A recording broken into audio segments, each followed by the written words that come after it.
Morning, it's Tasha here with Tasha Talks to Teens. And to continue on with our theme of super feelers, I thought it would be really cool to do something kind of medium crafty. And it depends on your creativity level and your age as to how you want to make sense of this. But when we remind ourselves of what super feelers are, we know that some people have like a feelings dial that's just turned up extra loud.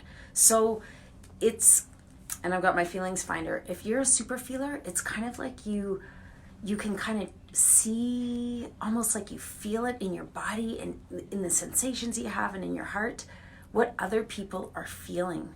And what you feel feels like it's really big sometimes. So super feelers, it can feel kind of overwhelming, and often we hold things in. So sometimes our body starts to get bossy, so we might have a stomach that gets really wobbly before school, or someone that when we put a lot of pressure on ourselves, we might get some really bad headaches, and just an overwhelming feeling of like I'm kind of taking on lots of problems that are going on in this planet and the world. It can feel pretty overwhelming.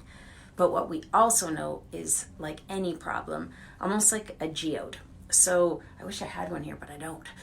A geode is one of those neat crystal formations, and from the outside it just looks kind of like a not so spectacular rock. And what we know on the inside of a geode is that there's beautiful crystals that have grown over time, and a lot of the beauty of a geode happens when we expose the inside.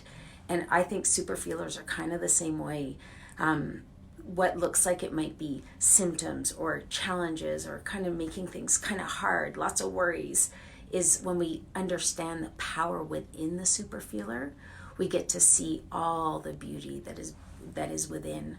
And so I have a little super feeler super cape here, because I really see super feelers as being some of the most beautiful, caring, kind, social activists, artists kind of people on this planet. And so if we think of a super feeler, almost like we're wearing a cape, like this is my super self.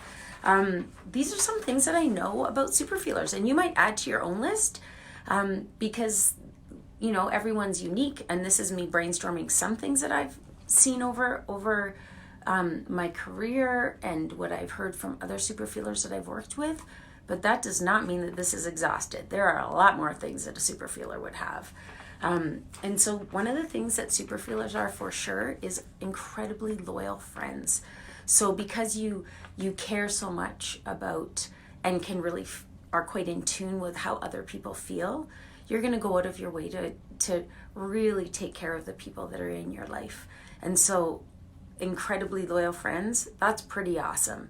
And hopefully as a super feeler, you have friends that take care of you as deeply as you take care of them. We also know that super feelers are often some of the kindest people and incredibly passionate. So because you care so deeply and feel so deeply, when there's something that interests you, you're going to get really hooked into it. And so some of the most, trailblazing, people that have energy that doesn't give up are people that feel deeply, because that feeling is kind of like the gasoline that charges you and gets you going a distance that's longer than other people might be able to sustain. We know that super feelers are also kind of, that antenna goes off when it comes to things that might be a bit scary or dangerous. So super feelers often make really good decisions because you think through things really well. You might be sort of on the alert for like what might go wrong. So having a super feeler in your family or in your friend group is kind of a good thing, especially in the teen years when, let's be serious, sometimes people push the limits a little bit. And often it's just part of how teen development goes, is that teens often outweigh the risk seems smaller than the potential fun. And so kind of do impulsive, kind of risky things. And so having a super feeler close by, maybe the person that's like, whoa, I don't get a good feeling about this, or have we really thought through all the options? A huge benefit for sure. We also know that super feelers are super fun. And I think too, very giving and incredibly generous. And again, because you're kind of in tune with how other people are feeling, you might notice a person that's sitting by themselves at lunchtime, or the person that looks like they're kind of sad and needs to talk about something, or someone that looks like they need something maybe to eat, or a little smile, or something to pick them up. And so often super feelers, because again, we feel so big, we're more inclined to take care of other people as a way to kind of alleviate some of the overwhelm that we might feel. So all of these things are beautiful qualities, but like anything and any behavior, it's kind of on a continuum. And so being generous and giving and kind is amazing, but it could actually kind of get too big sometimes too, where you might be so kind and caring that you're taking care of other people's needs and kind of forgetting your own. And so today we're really focusing on the good stuff, but know that with anything, it can be overdone. So if you're like, oh, that is totally me, I am so passionate about stuff, and then you're like, but I can't sleep and I overcommit and then I have a sore neck, you might be like, that might be my superpower that I'm using a little too much. Maybe there's a way that I could augment it with something else to kind of create a little bit more balance. And another thing that I know is a huge part about super feelers is often the people on our planet that are the artists and people that have the need to create music and write poetry and create art and start new clubs and initiatives for kids and help women in the world and want to reduce poverty and all those kinds of things. Some of our most creative thinkers are people that feel incredibly deeply. And often the creative arts and self-expression is part of how the super feeler has helped to make sense of themselves as a way to kind of calm themselves down and to put some of those feelings and ideas and sensations into something more tangible. So if you are a super feeler, wonderful. If you have a super feeler in your family, amazing. I would invite you to make sure that you always do something, if you can, even giving yourself 15 minutes a day to do something creative. I think right now probably 30 minutes a day, because we aren't doing as much stuff out in the community and getting to be with friends. 30 minutes a day is, I would say, like baseline. Think of it as super feeler medicine. I need to do something creative each day, whether it's learning the words to a song, writing a little poem, growing a garden, doing a creative dance, whatever it might be, painting, dyeing your hair, putting on cool makeup. But anytime we dip into artistic pursuits, a neat thing that's happening in our brain is it is going to access the right hemisphere of our brain where we naturally, that's our emotion processor. So it's where we feel big emotions, all of them, and also have the ability to extinguish fear and problem solve and naturally find a way to soothe our system. And so when I say art is a great medicine, it truly is. And if you're someone who feels things really deeply, it is like an essential part usually to figuring out how to be your best self so that it doesn't feel like it's so overwhelming, that it really is a superpower that helps you lead your life in a way that really makes sense, not only with how you think about yourself, but makes sense with how you feel about yourself each day and that heart part of who we are.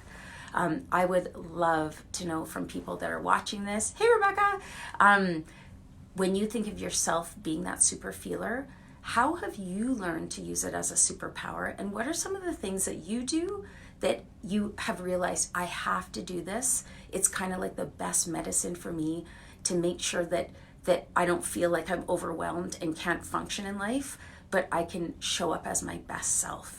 And if you want to create your own super feeler cape, go for it. I was thinking it might be pretty cool if someone was a sewer, you could actually have a cape.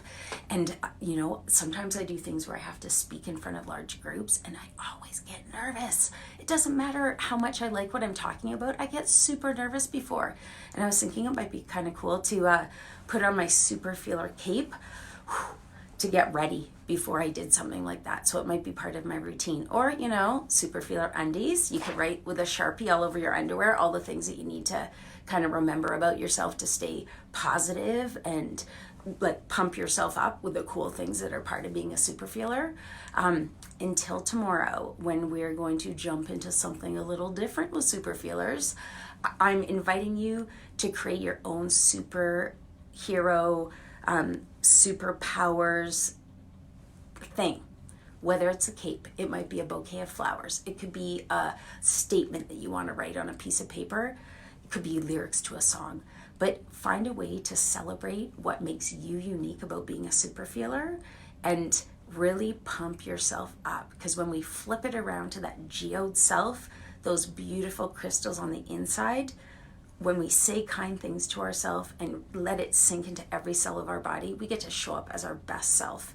And man, our world more than ever needs each of us to be able to show our gifts and to use our voice to offer whatever we have going on for us to the world in a way that's going to create some really cool change, so that when things do get back to normal again, that we are being really mindful of how we want to treat each other and the kind of family and community and world we want to live in. And super feelers, I am banking on you guys to show up full force because we need you.